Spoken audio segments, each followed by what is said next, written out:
Eckersall, Jimmy Clemence. The three of us are shift bosses at South Crofty, and that is the subject of our presentation this morning. It's quite possible that some of you may have some knowledge of the company, but for those of you that don't, then we're going to rectify that in the next 30 minutes or so. As part of this supervisory course, we've conducted an organisation activity review into the company, the results of which we'll be handing in later today. The subject of this presentation will be the company's history, its structure, its the actual mining department, and our roles within it. As I say, we anticipate a 30-minute presentation. After that time, we'd be more than happy to take any questions that you may have. Eric?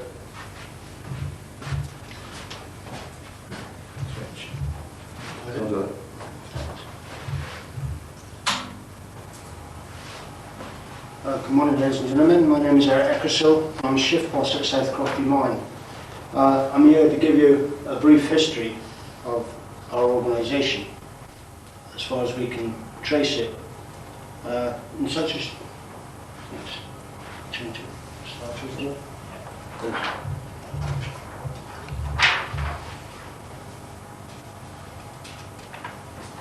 In such a short time, it's not possible to give a very detailed history. I'll try to touch on the following periods of time, starting with the early history, working right up, and perhaps having this little glimpse into the future.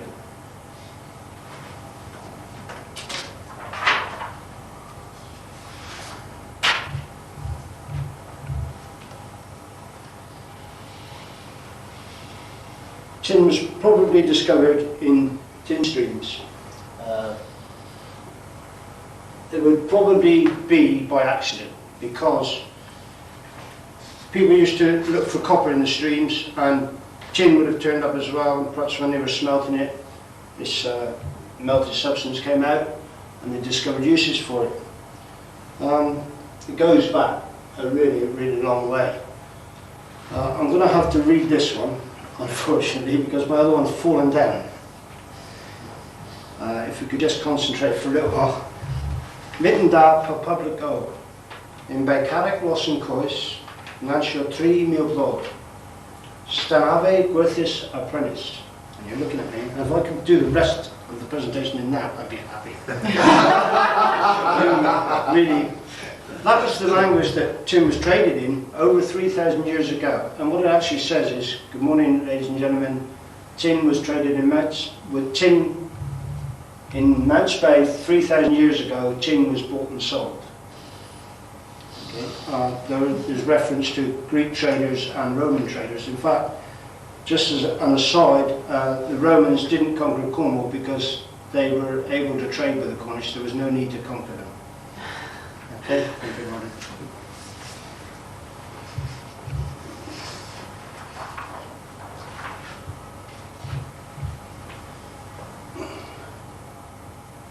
Certainly in the Cameron Redruth area, in the mid-1600s, mining was well established. It was mainly copper mining. The area to the south of the village of Poole was occupied by a mine called Penhallock Veen, which is the site now of the present South Crofty mine. Thank you.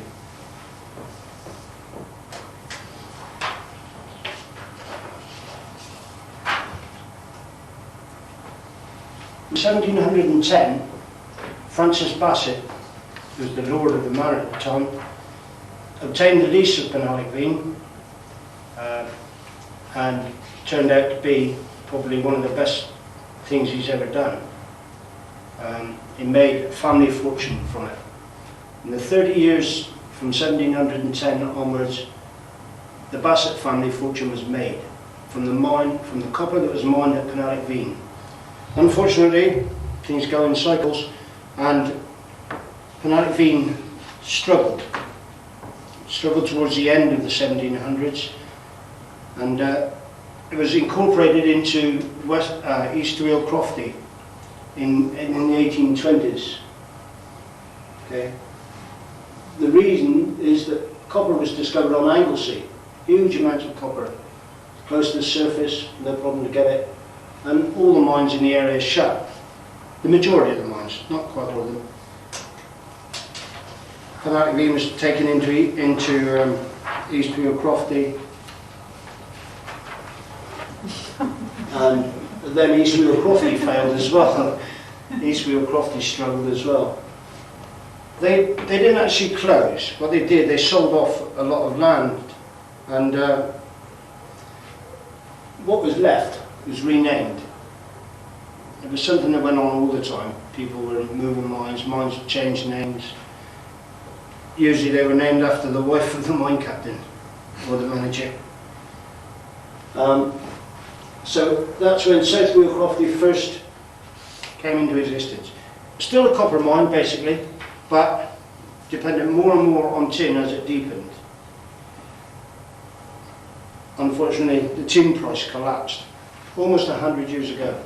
Almost 100 years ago to the day. The tin price collapsed, the mine was shut. It was easy to shut, you just pulled out. There was no environmental problems, you just pulled out. The mine was shut and it flooded. It was reopened on a small scale in 1899.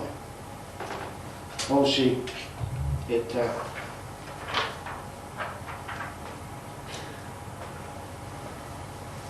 thank you. In 1906, South Crofty Limited was formed. The first limited company. Usually they were private people who owned, one person would own a mine, but they needed investment, so they sold shares.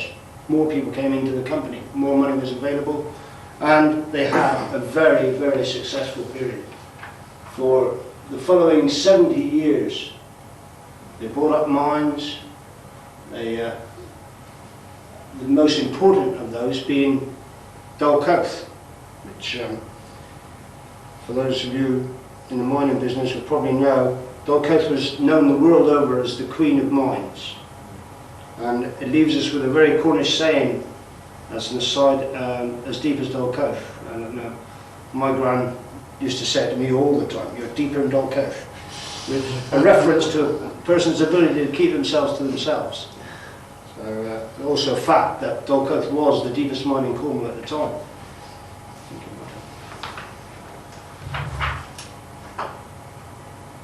The boom period triggered takeovers.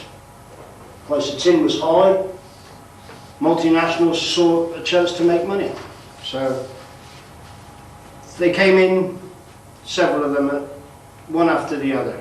Very complicated period to actually relate in this short time. So it ended up that RTZ, Rio Tinto Zinc, one of the biggest mining companies in the world, actually owned all of us. They already had mines in the area, they wanted to expand, they bought South Crofty. Unfortunately, unlike Francis Bassett, RTZ's decision was a poor decision in a way. The tin price collapsed the year after they bought it. Couldn't have been foreseen. It was artificially capped high by the London Metal Exchange, and something went wrong. The system collapsed. Tin price dropped. But they didn't do as mines would have done in the years gone by. They didn't pull out, run away. There was an immense period of pressure on the government to keep a traditional industry in Cornwall. It was one of the largest employers, paid probably the best money. Therefore, they wanted to keep it going.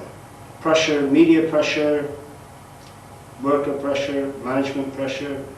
Everybody put a lot of pressure on the DTI. And the DTI came up with a huge loan arrangement. They were prepared to lend us money to get the price of production down. The parent company, RTZ, also were prepared to put money in to fund the running of the mine until these capital projects were in place. Unfortunately, tin price didn't creep up, and RTZ decided that enough was enough, and they were prepared to close the mine. But our managers decided that we did have a viable business, we could run a business, and they made a bid, prepared to buy the company from RTZ. RDZ were happy with that. So the management team bought the company out. Again, another kick in the teeth. The DTI then decided that they would withdraw the loans, or they would not honour the final parts of the loan arrangements. Okay. So to raise money, the management team offered a share issue, a public share issue, and it was a great success. It really was the saviour. Without it, we would have gone down for sure, and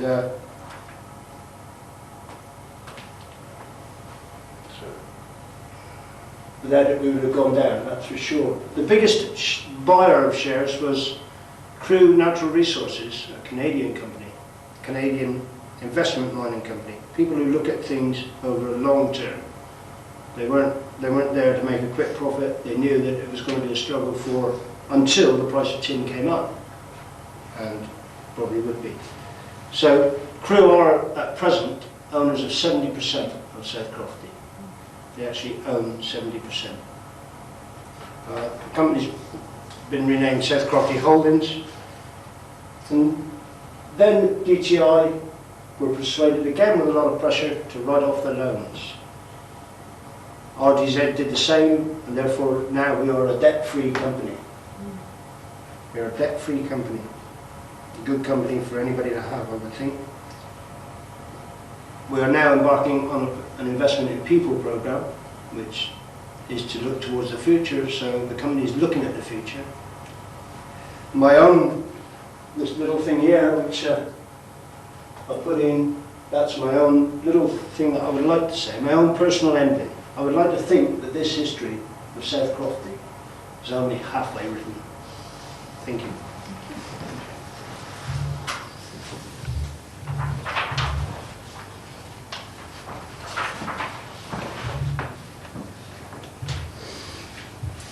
As Eric was saying, we're now owned by Crew Natural Resources, and through South Crofty Holdings they own South Crofty PLC. Under the direction of our Managing Director, who we're lucky enough to have with us, we've taken a look at the company structure. So these are some of the departments that exist within South Crofty. It's strange, but when I was a miner, I actually felt that a lot of these departments were there purely to stop me earning some money. But I now actually realise their true value. If we look briefly at each department, we have the administration department, who control the accounts. We contain the wages department, and they were responsible for the vast amount of publicity we received over the recent share issue. The engineering department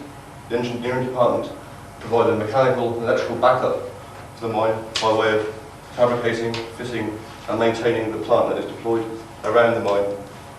The contracting department, this was born out of financial necessity in the mid-1980s by utilising the mine's expertise in tunnelling, diamond drilling, shaft capping and mine searches. They successfully offset some of the losses that South Crofty's incurred due to the low tin price. The technical services division, they actually contain several specialist departments which combine to produce the most effective mining methods. And under them we have the geology department, who gives the geological information that we need to mine viably. The survey department gives us accurate control over the direction, elevation, height and width of all underground workings. The planning department, they plan to output for mining personnel, and they actually produce long hole patterns for long hole drillers to follow. Ventilation department, they make sure that we're getting the full benefit of the airflow system underground. So our airflow system is actually created by ventilation fans, extraction fans, ventilation doors and air stoppages. The mill, major department on its own, but basically involved with the milling, crushing, refining of the ore, ready for shipment abroad, then to be smelted. And the mine department itself, the most important section as far as we're concerned. Jimmy's going to run through that again. Yes, and good morning. I'm the third member of this team, Jimmy Clemence, also a Shiftbosses at South Crofty. And my little task this morning is not to tell you about the past or the future, but today, and what we actually do and where we work, which is at South Crofty mine. And our department is the mine itself. And it looks something like that on a cartoon strip. Our mine is served by 4 shafts. We have the main shaft, secondary egress shaft, and two ventilation shafts, one on either side of the mine. Our main shaft, before I come to the main shaft, sorry, the main shaft and the secondary egress shaft are downdraft systems in the mine. As you can imagine, mine, 3,000 foot deep, the air down there isn't all that good. And while you like being under the sea, we've got no artificial means of breathing, so we have to pump the air into the mine and out. So, through our 2 main shafts, we push air into the mine, which is circulated. The green is the fresh air going in. The air comes down through the mine, goes out, and it goes back out through the 2 outer shafts. This doesn't just work just like that. It's a very complicated system to get working. We have to build like some draft doors to stop the flow of air shortcut into the updraft. So we have to force it down around and all this sort of zigzagging fashion to get the air out. So there we have a mine with 4 shafts. So now it's fit to breathe down there. So we can carry on from there now. In our main shaft, or what we call our main shaft, is split into 4 sections. 2 compartments for man riding our materials, and 2 compartments for the skips to hoist the ore, each served by a winder. Our secondary shaft is only equipped with a winder for emergency access only, no hoist and that at all. Everything is done in this shaft over here. And we go on a little bit farther. Now getting back to our department. Mining and mining of tin, that's our department, and we're strictly underground supervisors. So all our business is then down in the hole. On our department, we look after the crews of men who drive the tunnels out to meet the ore bodies. And once we meet the ore bodies, then we develop long, well, put it in layman's language, long tunnels along the strike of the loads. Once we have exposed long strikes of load, then we subdivide these blocks. It looks just like that square. You can call it subdivide. We call it subleveling in mine, or secondary development. But once the blocks are split and subdivided, then we start our stoping process, which is another part of our work in the mine. And the stoping is actually the drilling and blasting and breaking up of the ore. Just break it into a big pile, throw it down in a great heap. And then we come along to another part of our department, which is tramming. That is the chaps who run along with a wagon and the locos and actually fetch this broken ore back to the shaft system. When we get back to the shaft system now, we just don't throw it in the shaft, or we don't just pick the rocks up and throw them into a bucket and send us a surface. It goes through another process. Alongside each shaft, there's a secondary shaft, well, you could call it a shaft in sort of English words, and we call it an ore pass. It runs down alongside the shaft, something like that. The main shaft is down here, and this system runs right down through the mine with a tipping point on each level. Where the wagons are tipped, the ore is dropped down. When it reaches almost to the bottom, it's crushed. And then in turn, this is loaded into the skips and then hoisted to the surface. So that's how we get the rock out. We don't just throw it in the shaft, like we go through the system. Once our ore is at surface, then it's reloaded and taken to our wheel chain mill. Our department doesn't just consist of one team of men. Like we don't just go underground, one crew, as I drawn on this picture, one man here and one man there. On each section there's probably 10 or 20 people, maybe more, at various stages. You have someone up in the raise, drilling away in a raise hole, someone drilling in a sub-level. Go back to the first screen. We have, this is the level, that's the level, that's the level. We have men of the raise working, man in the sub-level, the man in the stope, several sets of farmers, a shrink stope maybe going on. So we don't just consist of one crew, we got men scattered over a very long area, a very wide area. I don't know the exact distances if you relate them to miles, but they're a long way from waving and shouting to each other. They're isolated, if you like. So part of our department and our job is to ensure that these men are safe every day, and we know where every one of those men is, because you could lose 100 men on that mine out somewhere. So our job is to ensure that they're safe in a safe area, and we know where they are. And of course that they're accounted for at the end of the day. Almost all the drilling is done on the day shift, the drilling and blasting of all the various ends, the sub-levels, the raises. And on the afternoon shift and the night shift, which we call the back shift, their main responsibilities is getting the bulk of this ore out to the shaft, or down through this ore pass system, so that all these ends, all these places are clear the following day for the mining crews to come back in and carry on again. On the night shift, they're also responsible for the hoisting to the surface of the ore, because we do that by night, probably because electric is a lot cheaper by night, so we do all our hoisting by night. And then we will go on to another part of our department, and that is safety. All these places, it's not a very friendly environment down there. Well, for those who've been down there and those who haven't, it's not that bad either. There isn't spooks around every corner going to jump out on you, but there is lots of dangers. Loose rock, because don't forget we're blasting every day. There's loose bits of rock, some might be big, some might be small. There's big holes you can fall down. And of course there's big holes that things can fall down on you. All this sort of thing goes on. So safety is a very important part of our department. And the safety of the miners, as well as the safety of the mine, as well as the miners. Even though the miners might be safe, we can't let the mine become unsafe either. Otherwise it would collapse in, and the next day when we go down there, instead of a big hole to work in, there's nothing.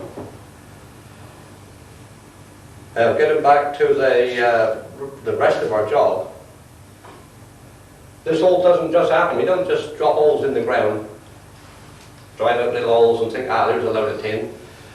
Our department also, we have to deal with all the other departments in the mine, the geologists, the ventilation, the engineers when our equipment break down, the electricians when our fans don't work, or our pump and the water's bound up in our legs. We have to deal with many departments. And my individual role as a day shift supervisor is to look after the mining teams in these areas, make sure that they're going where they should be going, following their loads, which I collect the information from the geologists or the surveyors, if they're on geological course or survey lines. I'm also responsibility for supplying these people, because these tunnels still have to be furnished with railway, air pipes, ventilation systems. So part of our daily task is a storekeeper, safety keeper, a magazine controller and stocker of the explosives. Welfare officer, because when people aren't very happy, then we've got to mix people around so that they all work happy together. That is, they got nothing to do with the rock and nothing to do with the price of tin, but it makes a lot of difference on a day's work.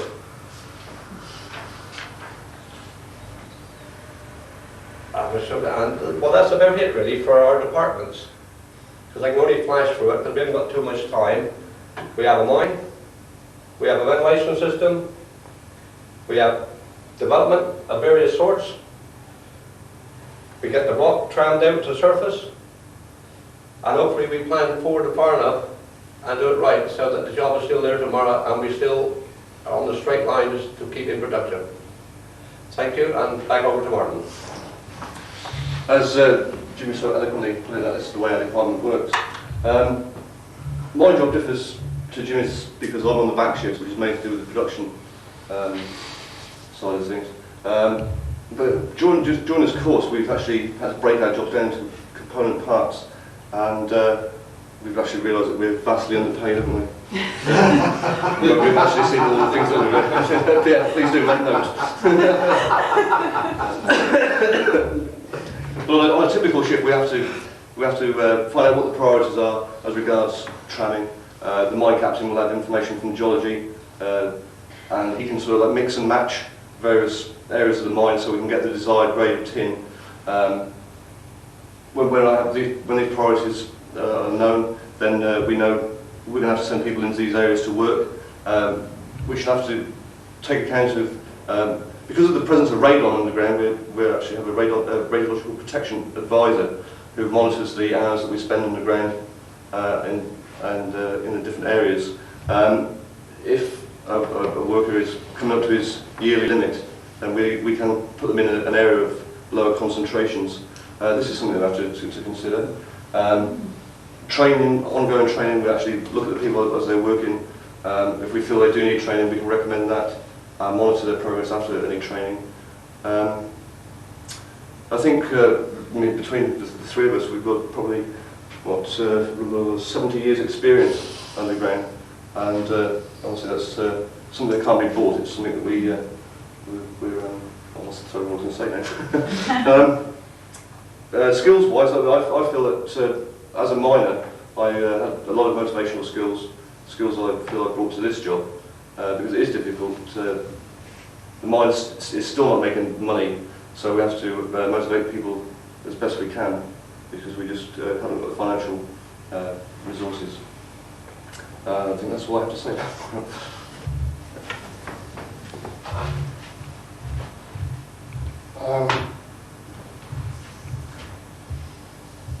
If I could just run through a typical day of a shift boss underground, because my colleagues have obviously covered most of the areas of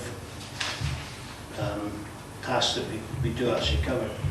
Like, a typical day would run something like this. I'd arrive 3/4 an hour early for my shift.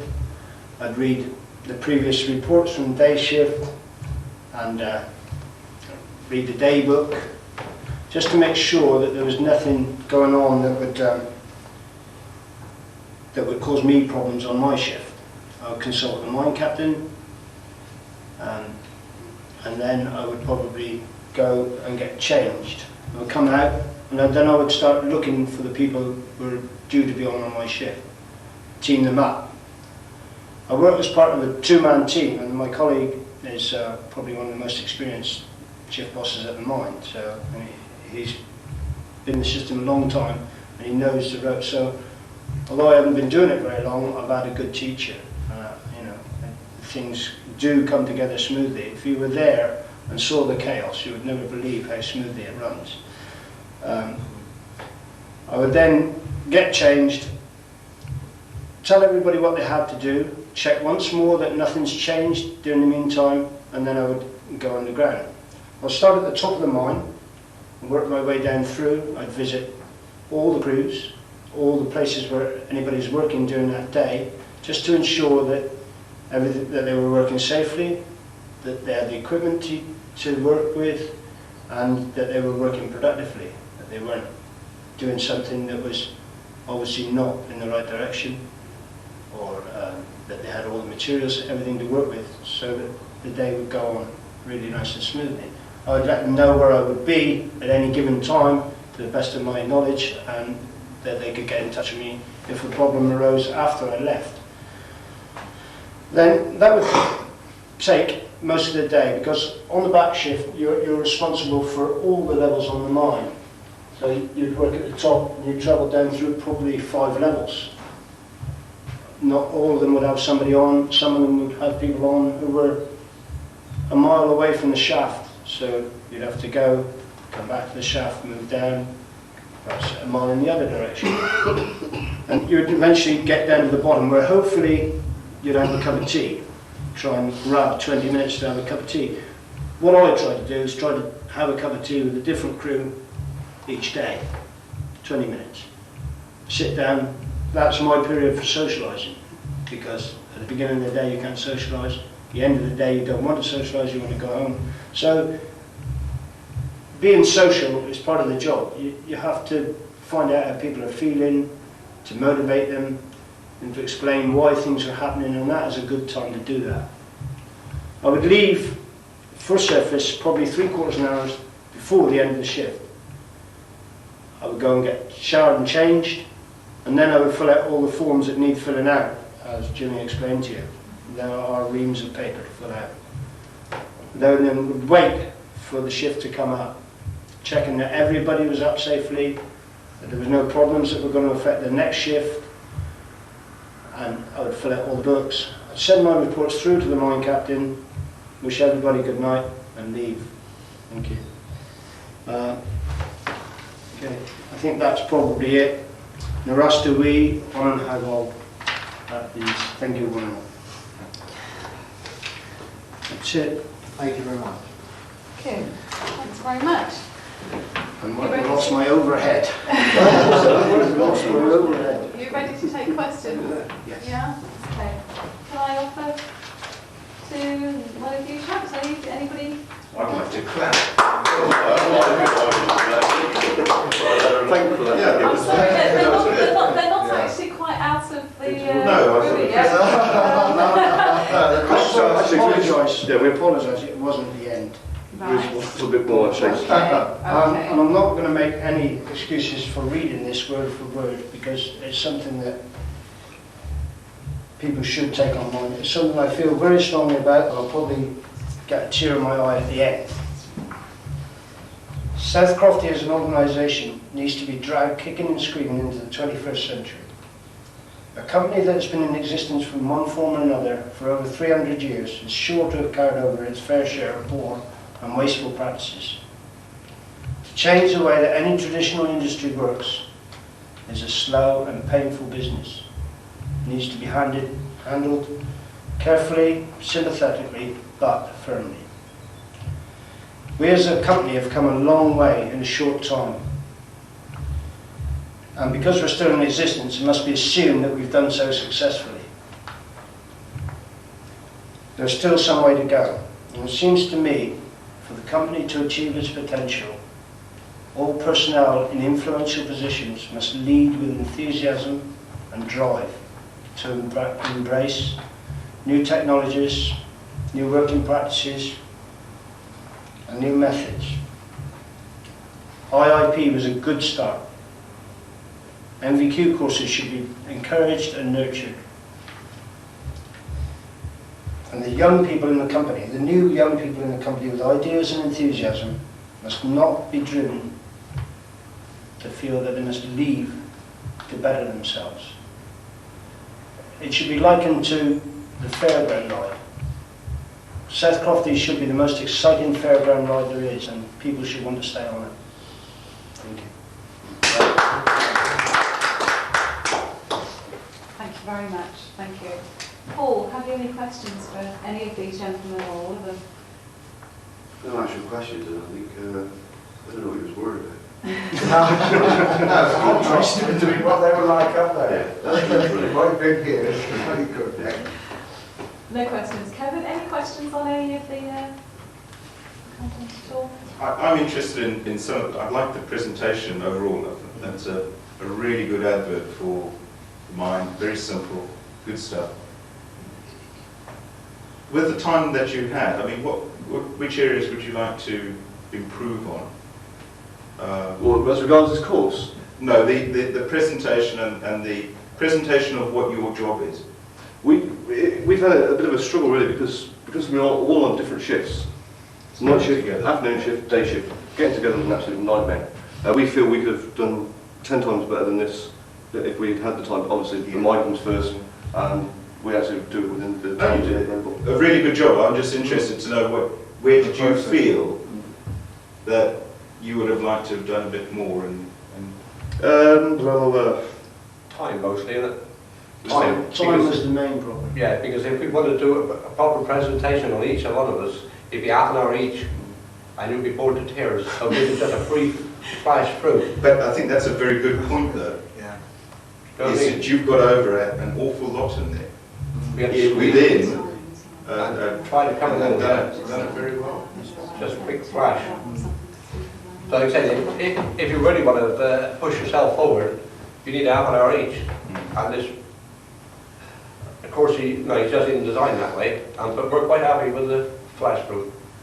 There's also the work you've gone into it, yeah. Okay. Any other questions, Kevin? No? Yeah, I think it was mainly on that process that Kevin was talking about, trying to get the stuff together. If there was a message for your colleagues, help do you think we should give them, based on your experience of getting this far? We've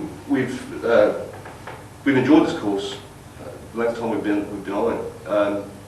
We would like to see everybody involved with them, because the people that are aware of this course, they're giving us backup. My mentor Paul there is right behind it. I know Kevin's really into it.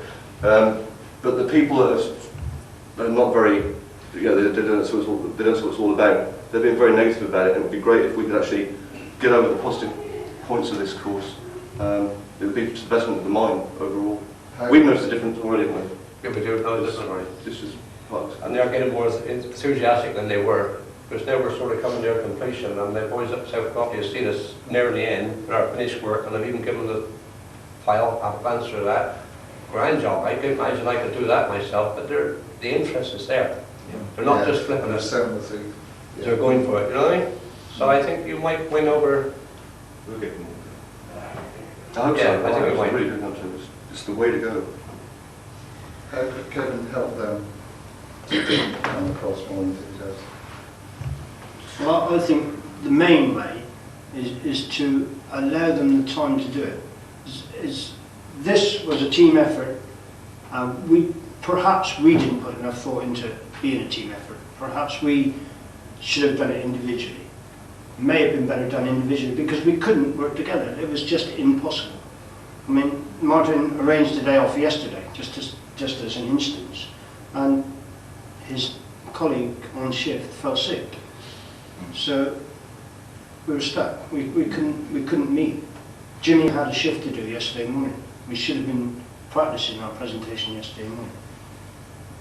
I think I would advise anybody, and I know for a fact that this is already occurring on other teams. I've already spoken to Paul.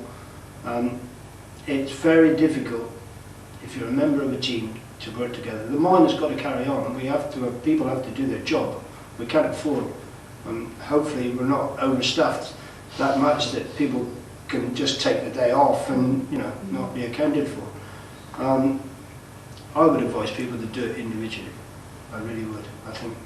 But there's a big benefit, isn't there, in you having struggled to work together on it. It's actually, I actually think it's come together quite well for the I was going to It say. can time we've had together. It can be Oh, very. don't tell them that. It can be very full, and it can lead to conflict. I think you want Jimmy there, and Jimmy says, "Oh, I can't. You've got to," or he wants me there, or whatever. I mean, I think that's a good reflection of Crofty. Yeah. Is there is so much work to do. Is how do you prioritise it? And how do you come down to say, what are we going to be doing today? Because there's always something new that's going to come on the side.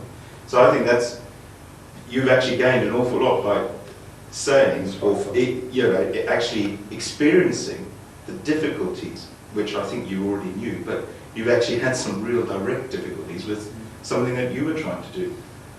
So I think you'll gain actually a lot up just from that experience. that alone, I must admit, I've looked around. This week I've been trying to get somebody to do a photocopy or, to show me how to do it myself. They haven't got time. They really haven't. They are under a lot of pressure. Everybody's under a lot of pressure there. And I didn't realise that before. I thought if I asked for longer plans would appear like that, I need them to work with. You're there to give them to me, but the amount of time, the amount of pressure that people are under. On that question of time, what about the time of the mentors were able to give you so far? Because that's been... I personally haven't bothered my mentor because Steve's just come into the job. He was under a lot of pressure himself, so I haven't had a lot to do with my mentor. Anything that I've needed, I've put my head in the corner and said, what about this? And he's turned his computer off or whatever and done it right away. But I've tried not to bother, and that's deliberately on my part, not his part. It's not his fault, it's my fault. I know that Martin's had really, really a good time. Yeah, Paul's been available for me every shift if I need anything. He's been there for me and always asking how it's going. Does it make a difference having a mentor, Martin? Yeah, I think so. Yeah. In what way? Because he's my boss. So Well, that was the very good boss that you were talking about. that's the one. That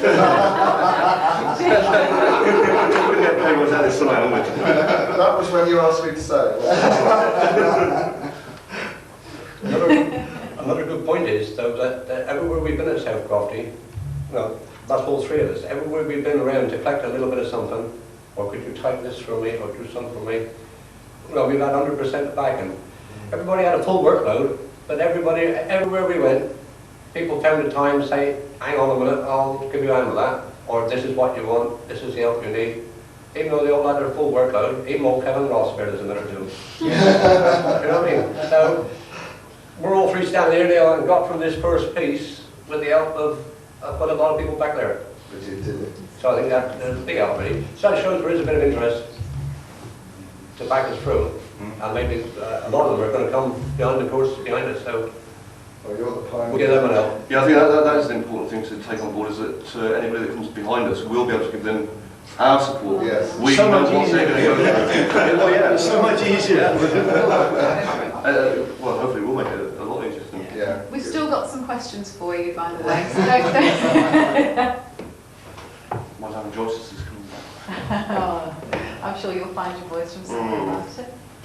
Pauline just said to me, I'm going to ask them some really tough ones, so you know what you've got coming. So. Fair enough. No.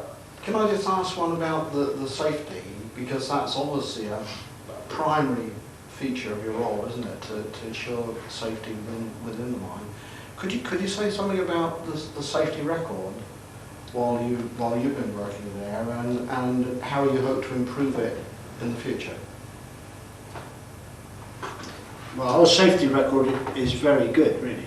If you take in the mid 70s, we were employing something like 900 people, and I think we had, to my knowledge, I think 3 fatalities, 900 people in a mining environment, which you know, cannot be considered bad. It's bad for the families concerned, but as an overall figure, that cannot be considered bad.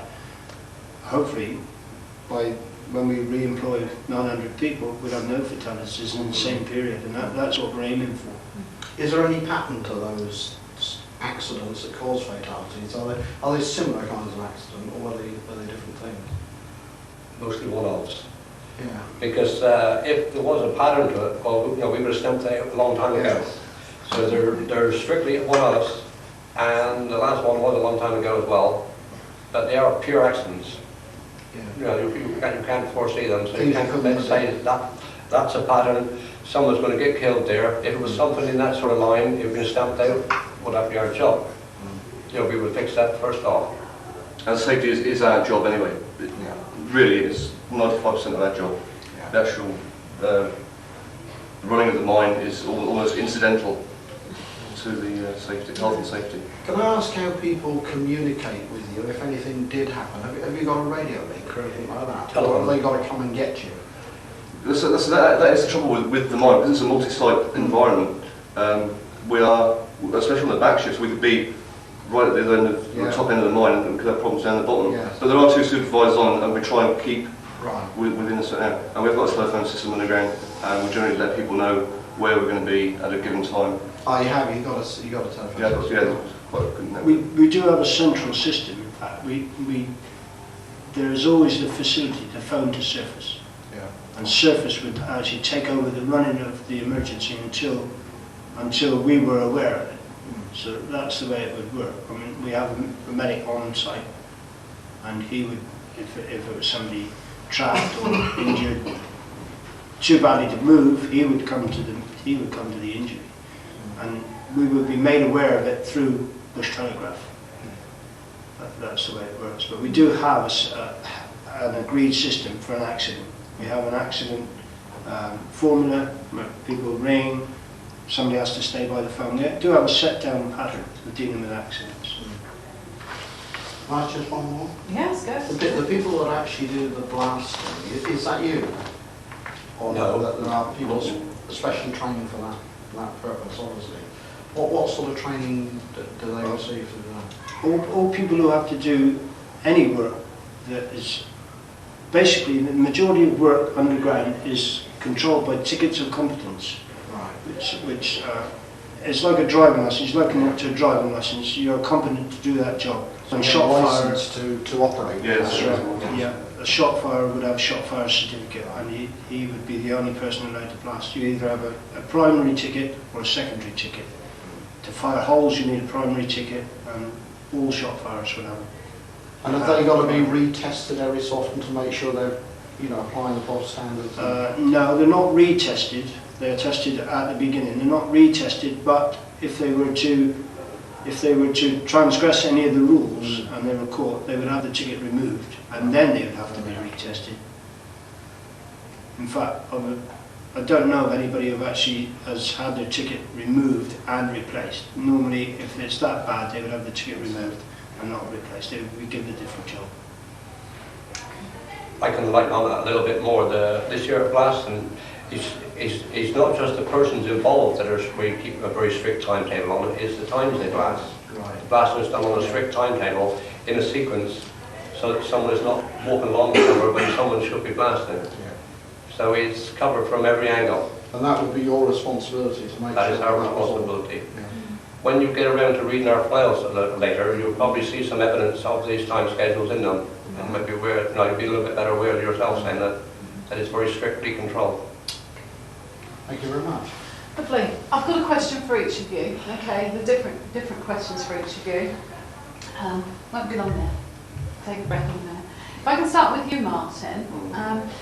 Fairly early on in the presentation, when you were doing the structure, you put the overhead up, and you made a comment, which was quite funny. But I thought I must ask you about it. You said, there are all these departments, and I thought they were there to stop me from making money. Yeah. But I know different now. Can I ask you why do you know different now? What's changed your mind about that? When I was a miner, I mean, it's a piecework job. We get paid per metre drilled and blasted advance.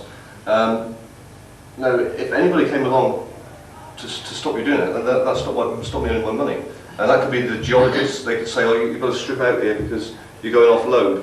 This and the other, I don't need to do that. Come on, get on. But now I can see that it's of paramount importance that the sub-level is on the right, is in the right position compared to the load, so that the long hole rigs can get in and drill effectively. Otherwise, it creates problems. Right. So is that from moving into your role as a shift boss? Yeah. That's what's helped you to recognise Yeah, that? it's really important. So that would you say that the way you felt was typical of most miners? How most miners? That's how they actually feel now today. That's how they. So you have to move into the role of shift boss to be able to understand the necessity and the need for the other departments. Is there any way of communicating that to the miners? You tell these guys why it's important. That, I've had some myself. I have to say, look, you've got to stop. Come over and strip that off. I mean, the guy, what? I don't need this. But just explain it to him. If you want the mine to go on, we've got to do this effectively. Okay, so it is a question of you trying to communicate that to your chaps. Have you learned anything, or did you find out anything new, or do you view Crofty in a different way through having to put together this exercise that you did this morning? I think I've become more of a team player, whereas I thought that South Crofty was in existence just purely for my benefit not so long ago, and now actually see my position It's placed you into the whole system. You can see where you fit in. Yeah. Okay. Thanks very much, Martin. Thank you, Eric. Two things. When you finished off the history, there was your ... question mark, and it was very positive. I actually wrote down the word positive because you said, as far as you were concerned, let's hope this history isn't written. We can't write it yet because there's lots more to actually come. So you feel very positive, and then of course your conclusion that drew your presentation together at the end, again, a very positive. Can I ask you that there is this future, okay? And Crofty has got to be dragged, or these are your words, dragged kicking and screaming into this future. What's the biggest problem that you see? What can you see is the biggest problem that Crofty needs to face and overcome? Nice question. A very, very pointed question, I think the biggest difficulty that we need to overcome is to get the people who feel they're in the easy street, they're in a job that they've been in for a long time, they feel comfortable, they don't struggle with it, they don't want no struggle with it. I think those are the people that need to be shook up. I think those people need to be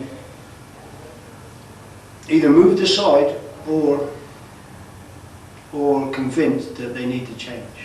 Are we talking about people at all levels throughout the At all levels. organisation? At all levels. I think lower to middle. I think there are people in the lower to middle order of the company who have been in the company a long time and perhaps got too comfortable. Right, okay. And if I can just wind that just a little bit more, this is to all of you really, and it's on the same point. You're saying that this lower to middle bunch of people need shaking up, and they either need to be pushed aside or convinced and taken forward. Youth, two of you definitely, perhaps one of you not so much, have actually, perhaps the word suffered is not the right one, but you've had comments thrown back at you, you've had brick walls is the way that you've put it, you've had problems with people not understanding necessarily what you're doing, and perhaps it's a fear, yes, of what you're doing. They're not doing it and you are, and what is happening and this change. So there are these people who are forming a block or a bottleneck, and there are these people who are fearful. What role can you play?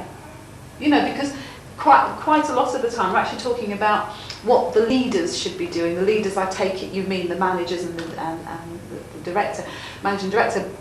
And okay, yes, perhaps there is a role there, but what can you three be doing about these people who need to be pushed aside, convinced, or shown that that change has to happen? Best thing we can do is shine in our NVQ, because that will give the other people inspiration. And maybe they'll think, well, that's wouldn't so bad after all, because these old boys are getting away with it. They seem to got the hang of it, they're getting through with it, and they're gaining confidence by it. That's the best thing we can do. Right. Any other comments on that? I agree with Jimmy. I think the best thing we can do is achieve this, and perhaps be at the mine and jostle and prod and push these people so that they feel uncomfortable, and either they expose themselves to people in higher places or they shift, they move. There are some people here that are definitely in the comfort zone at the mine, and we want to show them there's another way. There is another way, a way that will protect the future of Crofty. All right. And you got a responsibility to do that, though? I think so, yeah. Yeah, That's why Kevin's put us on his course. Because I don't know what the other two boys think. They probably think the same as me. That we all three work for South Crofty and two other persons here, and we want to keep doing that. So if they all get together, good luck, we'll stay there a little longer. Lovely. And my last question's directly to you, Jimmy. Jimmy, is there anything difficult about your job? Yes. There is. What? Every bit of it. But it's only difficult if you let it be. I see. You pitch that question on any particular patch. Is there anything difficult? No, my question to you is that you come across as such a positive character, yes, and that nothing's going to be an issue, nothing's going to be a problem. I just wondered if there was anything in particular during your working day or your working week that you actually thought, ugh, that gets to me. Every day, every hour, every week. I get that. But the thing is, I've been doing it a long time, so have a lot of people around me. And darn it, if we can't sort of straighten ourselves up, we get problems right through. And if we can't straighten ourselves and fix them, who's going to do it for us? Okay. That's the better. I think the real answer to that is that you haven't got enough storage space underground.